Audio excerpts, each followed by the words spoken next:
ਇਹ ਕਹੋ ਜਿਵੇਂ ਤੁਸੀਂ ਇਸ ਦਾ ਅਰਥ ਰੱਖਦੇ ਹੋ। 7 ਅਕਤੂਬਰ 2023 ਵਿਸ਼ਵਾਸ ਦਾ ਐਲਾਨ। ਮੈਂ ਘੋਸ਼ਣਾ ਕਰਦੀ ਹਾਂ ਕਿ ਮੇਰੇ ਜੀਵਨ ਲਈ ਪਰਮੇਸ਼ਰ ਦੀਆਂ ਯੋਜਨਾਵਾਂ ਮਹਾਨ ਹਨ। ਉਹ ਮੇਰੇ ਕਦਮਾਂ ਨੂੰ ਨਿਰਦੇਸ਼ਿਤ ਕਰਦਾ ਹੈ, ਭਾਵੇਂ ਮੈਂ ਹਮੇਸ਼ਾ ਹੀ ਨਹੀਂ ਸਮਝ ਸਕਦੀ ਕਿ ਕਿਵੇਂ। ਮੈਂ ਜਾਣਦੀ ਹਾਂ ਕਿ ਮੇਰੀ ਸਥਿਤੀ ਪਰਮਾਤਮਾ ਲਈ ਹੈਰਾਨੀ ਵਾਲੀ ਨਹੀਂ ਹੈ। ਉਹ ਮੇਰੇ ਫਾਇਦੇ ਲਈ ਹਰ ਵੇਰਵੇ ਦਾ ਕੰਮ ਕਰਦਾ ਹੈ। ਉਸ ਦੇ ਸਮੇਂ ਵਿੱਚ ਸਭ ਕੁਝ ਸਹੀ ਹੋ ਜਾਂਦਾ ਹੈ। ਇਹ ਮੇਰਾ ਐਲਾਨ ਹੈ। ਦਿਮਾਗੀ ਸਿਹਤ ਸੰਬੰਧੀ ਵਿਚਾਰ। ਪ੍ਰਭੂ ਨੇ ਮੈਨੂੰ ਸਰੀਰ ਉੱਤੇ ਰਾਜ ਅਤੇ ਮੇਰੇ ਦਿਲ ਅਤੇ ਦਿਮਾਗ ਦੀ ਉੱਤਮਤਾ ਨਾਲ ਰਾਖੀ ਕਰਨ ਦੀ ਇੱਛਾ ਦਿੱਤੀ ਹੈ।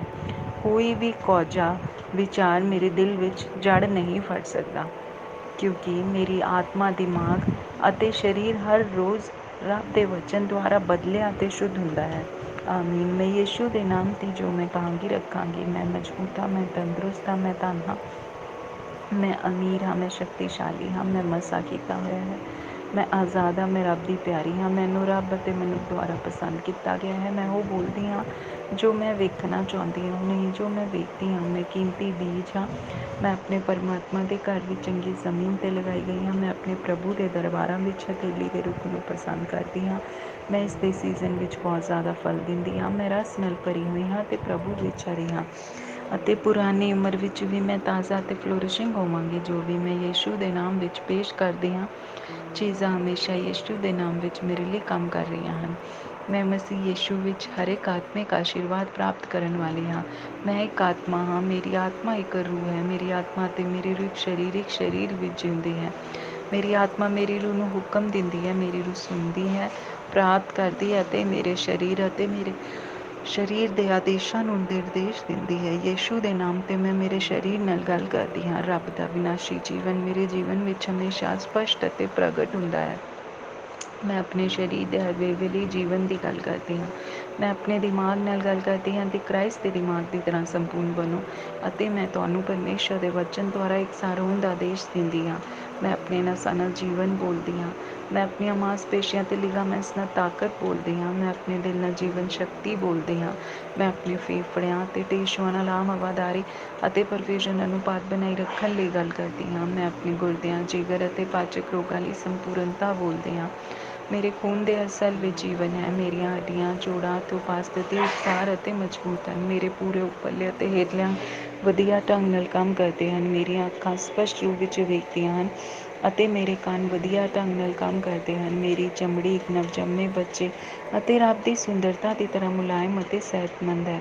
ਮੇਰੇ ਵਾਲਾਂ ਦੇ ਰੋਮ ਕੱਸ ਗਏ ਹਨ। ਮੇਰੇ ਦੰਦ, ਮਸੂੜੇ, ਜਬਾੜੇ ਦੀਆਂ ਹੱਡੀਆਂ ਅਤੇ ਨਸਾਂ ਅਤੇ ਖੂਨ ਦੀ ਸਪਲਾਈ ਸਾਰੇ ਸਿਹਤਮੰਦ, ਮਜ਼ਬੂਤ ਅਤੇ ਸੰਪੂਰਨ ਹਨ। ਮੇਰੇ ਸਾਰੇ ਹਾਰਮੋਨਸ ਅਤੇ ਨਿਊਰੋਕੈਮੀਕਲ ਟ੍ਰਾਂਸਮਿਟਰ ਇੱਕ ਦੂਜੇ ਨਾਲ ਸੰਪੂਰਨ ਤਾਲਮੇਲ ਵਿੱਚ ਹਨ ਅਤੇ ਆਪਣੇ ਕੰਮਾਂ ਨੂੰ ਆਮ ਤੌਰ 'ਤੇ ਚਲਾਉਂਦੇ ਹਨ। ਮੇਰੀ ਪਾਚਨ ਪ੍ਰਣਾਲੀ ਸਾਰੇ ਖਾਧ ਪਦਾਰਥਾਂ ਨੂੰ ਹਜ਼ਮ ਕਰਨ, ਸੋਖਣ ਅਤੇ ਗ੍ਰਹਿਣ ਕਰਨ ਦੇ ਯੋਗ ਹੈ, ਅਤੇ ਪਾਚਕ ਰਹਿੰਦ-ਖੂੰਹਦ ਉਤਪਾਦ ਨਿਯਮਿਤ ਤੌਰ 'ਤੇ ਬਾਹਰ ਕੱਢੇ ਜਾਂਦੇ ਹਨ।